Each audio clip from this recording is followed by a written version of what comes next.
130 years ago, George Pullman, the railroad car magnate, built a very large factory here and a very pretty town there for his workers to live in. Some of the factory is gone. There's a lot changing on this land. The land beyond the factory is getting a Walmart, more housing, and other developments that will be good for this historical neighborhood. I don't know how much you know about the history of Pullman, but if you don't know much, click on the links below because I want to get you to 5 houses in this great old neighborhood.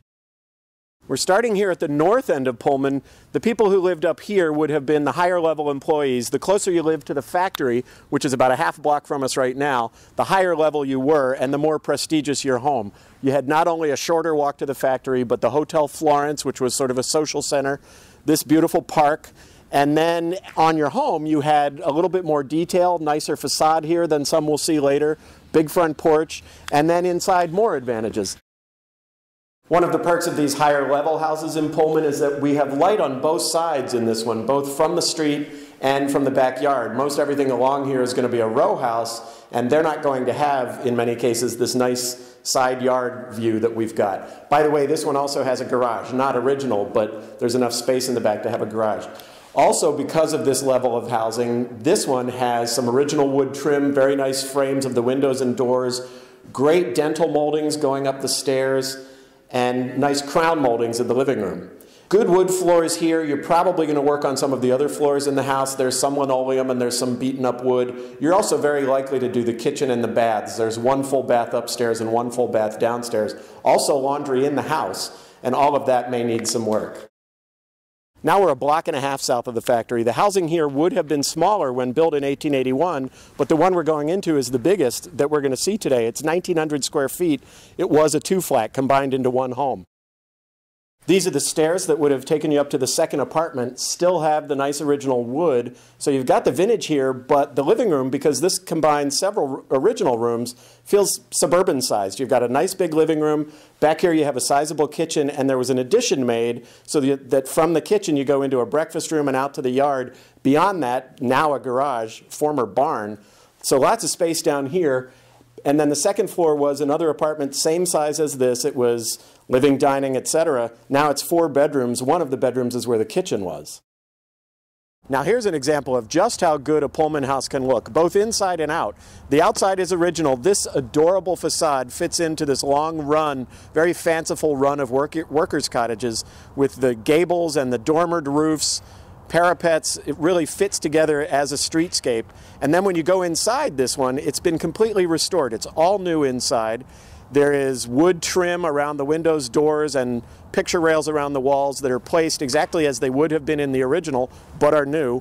What is intact from the origins of the house is this wonderful handrail that curves all the way up the stairs, as well as the newel post. Those are intact from the origins. You've got a brand new kitchen. It's got granite tops, stainless steel, that all suits today, but has a slightly historical feel, and it looks out over a slim backyard.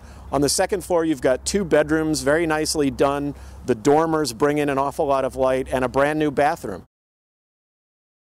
Now we're toward the southern end of the Pullman neighborhood. We're about 3.5 or 4 blocks from the factory. The housing here is just a little bit younger than most of what we've seen. Most of those were 1881 or so. This is 1885. And this one needs some restoration. It's got a nice floor plan inside, and it's got a lot of original details. That starts with a skylight that hangs over the second floor stair hall, which is a nice thing to have when you're an interior row house and don't have any side windows. Bring some light in. There's also light passing through the transoms above the 3-bedroom doors. There's a nice original touch, the angled doors to the 2 back bedrooms to save space. All that wood, the doors, the framing, the handrail on the stairs, the newel post, all that is original. It's under some paint and needs some restoration, but you've got a nice floor plan. You've got those 3 bedrooms and a bath upstairs, and on the first floor, nice big living room and a great big eat-in kitchen, which is how the workers' cottages were laid out. Now here's one that's been restored, and it's a real charmer, both outside and in. In this one, you find a very nice combination of the origins of the house and modernization.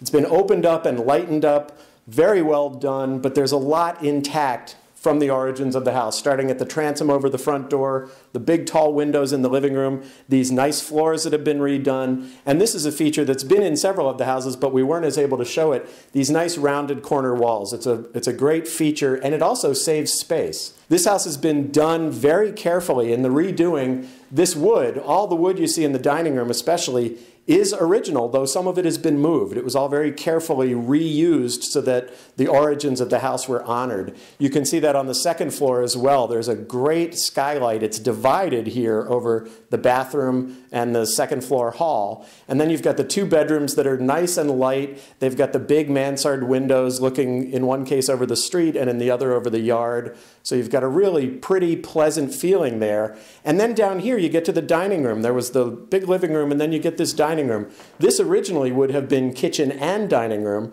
The kitchen's been pushed back into an addition that was done several decades ago, they think the 1930s. So what you get is a nice, large, welcoming dining room. So now we've seen 5 houses in Pullman, lots of different conditions and different prices, but you can see there are many ways to make your home in Pullman.